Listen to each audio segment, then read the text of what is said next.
Voici quelques-uns des secrets de la taxidermie.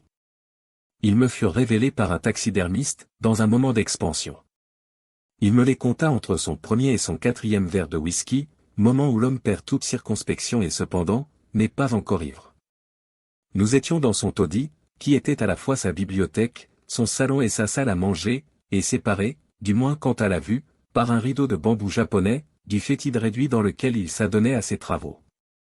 Il était assis sur un fauteuil pliant, et quand il ne s'en servait pas pour cogner dans la cheminée les morceaux de charbon réfractaire, il mettait ses pieds, lesquels étaient revêtus, en manière de sandales, des saintes reliques d'une paire de pantoufles en tapisserie, loin du plancher, sur le manteau de la cheminée, parmi les yeux en verre. Son pantalon, entre parenthèses, bien qu'il n'ait rien à faire avec ses triomphes, était d'une étoffe écossaise d'un jaune des plus horribles et telle qu'on les faisait quand nos pères portaient des favoris et que les crinolines se promenaient par les rues. De plus, sa chevelure était noire, sa figure rose et son œil fauve ardent, son veston consistait surtout en graisse sur une base de velours. Sa pipe avait un fourneau de porcelaine représentant les trois grâces, ses lunettes étaient toujours de travers, l'œil gauche, petit et pénétrant, vous regardait fixement par-dessus la monture, et l'œil droit s'apercevait vaguement de l'autre côté du verre, agrandi et adouci. Il discourait en ces termes. Il n'y a jamais eu d'homme, mon cher Bellow, qui sache empailler comme moi, jamais. J'ai empaillé des éléphants et j'ai empaillé des phalènes. Et il n'en paraissait que plus vivant et mieux fait. J'ai empaillé des êtres humains, surtout pour les ornithologues amateurs. Même, une fois, j'ai empaillé un nègre.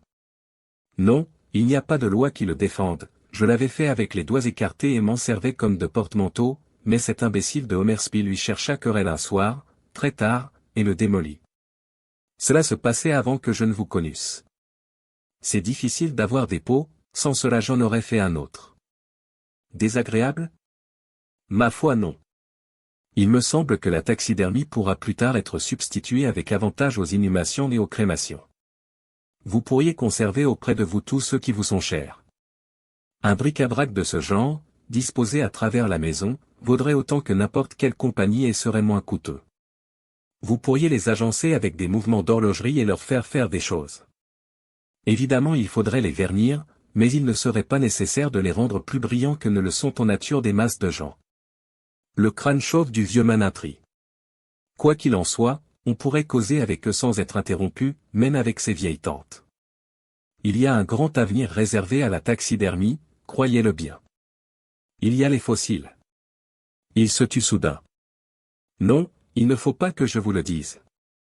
Il tira méditativement quelques bouffées de sa pipe. Oui, merci, pas trop d'eau. Vous savez, ce que je vais vous dire doit rester entre nous. Vous n'ignorez pas que j'ai empaillé quelques dodos et un grand pingouin? Comment? Non? Vous n'êtes évidemment qu'un amateur en taxidermie. Mon cher monsieur, la moitié des pingouins du monde sont à peu près aussi authentiques que le mouchoir de Sainte Véronique ou la Sainte Tunique de Trèves. Nous les faisons avec des plumes de grèbe et autres oiseaux semblables. Et les œufs des grands pingouins aussi. Bon Dieu! Oui, nous les faisons avec de la porcelaine tendre, je vous avoue que cela en vaut la peine. Ils atteignent. Ainsi, l'autre jour, il y en a un qui est monté jusqu'à 7500 francs. Je crois qu'il était réellement authentique, mais, on ne peut jamais en être certain. C'est du très bel ouvrage, et puis, après, il faut les empoussiérer, car aucun de ceux qui possèdent un de ces œufs n'aurait la témérité de le nettoyer. C'est là la beauté de l'affaire. Même s'ils avaient des soupçons sur leur œuf, ils n'oseraient pas l'examiner de trop près. C'est, en somme, un capital si fragile. Vous ne saviez pas que la taxidermie pouvait s'élever à des hauteurs pareilles. Mon pauvre garçon. J'ai rivalisé avec la nature elle-même. L'un des grands pingouins authentiques, sa voix n'était plus qu'un murmure, l'un des grands pingouins authentiques a été fait par moi. Ah! Mais non. Vous n'avez qu'à étudier l'ornithologie et trouver vous-même lequel c'est. Et ce qui est mieux, un syndicat de marchands m'a proposé de pourvoir de spécimens une des régions inexplorées du nord de l'Islande. Je le ferai peut-être un jour. Mais juste en ce moment, j'ai une autre petite chose en main. Avez-vous entendu parler du Dinornis? C'est l'un de ces grands oiseaux dont l'espèce a récemment disparu en Nouvelle-Zélande. On l'appelle communément feu, sans doute parce qu'il est éteint. Vous comprenez? Eh bien. On s'est procuré de ses os, et on a même trouvé dans les marais des plumes et des morceaux de peau sèche. Et maintenant, je vais fabriquer, ma foi ce n'est pas la peine d'en faire mystère, je vais fabriquer un feu entièrement empaillé. Je connais quelqu'un là-bas qui prétendra l'avoir découvert dans une sorte de marécage antiseptique et dira qu'il l'a empaillé immédiatement parce qu'il menaçait de se corrompre. Les plumes sont quelque chose de particulier, mais j'ai trouvé un moyen simplement délicieux de les imiter avec des fragments de plumes d'autruche passés à la flamme. Oui, c'est là l'odeur nouvelle que vous avez remarquée. On ne pourrait se rendre compte de la fraude qu'avec un microscope, et personne ne se soucierait de gâter pour cela un beau spécimen. De cette façon, vous voyez, je donne un petit coup d'épaule au progrès de la science. Mais tout ceci n'est qu'une simple imitation de la nature. De mon jeune temps, j'ai fait mieux que cela.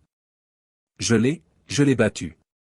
Il ramena ses pieds à terre et se pencha confidentiellement vers moi. J'ai créé des oiseaux, dit-il à voix basse, de nouveaux oiseaux, des oiseaux comme on n'en avait encore jamais vu.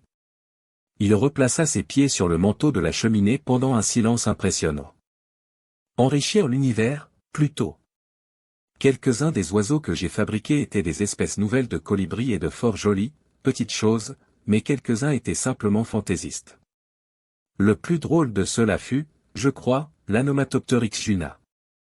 Junum, vide, ainsi appelé parce qu'il n'y avait réellement rien dedans. Un oiseau absolument vide, à part la bourre. C'est le vieux Jaouer qui le possède maintenant et je suppose qu'il en est presque aussi fier que moi. C'est un chef-d'œuvre, Bello. Il a toute la niaise gaucherie du pélican, tout le solennel manque de dignité du perroquet, la dégaine maigre et dégingandée du flamand, avec tout l'extravagant conflit chromatique du canard mandarin. Un oiseau pareil. Je l'ai fabriqué avec des fragments de squelettes provenant d'une cigogne et d'un toucan, et un lot de plumes achetées d'occasion. Ce genre de taxidermie, Bello, est pour le véritable artiste une joie sans mélange. Comment j'en vins à le faire? C'est assez simple, comme toutes les grandes inventions.